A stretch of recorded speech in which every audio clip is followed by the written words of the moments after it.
চন্দ্রঘণ্টা নবদুর্গার তৃতীয় রূপলীলা।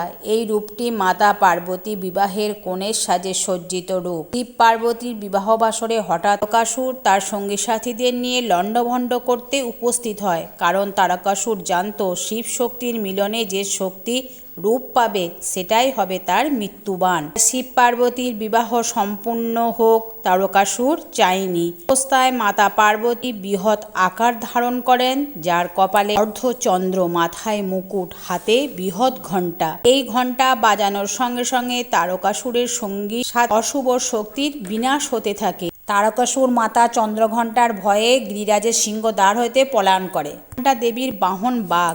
দেবী দশভুজা। দেবীর হাতে থাকে ত্রিশূল, পদ্ম, গদা, কমণ্ডল, খড়গ, ধনুক, তীর, অক্ষয়মালা। বাকি দুই হাত করে থাকেন অভয় মুদ্রা ও বড় মুদ্রা। দেবীর ভৈরব চন্দ্রচূড়। জয় মা দুর্গা বলে চ্যানেলটি সাবস্ক্রাইব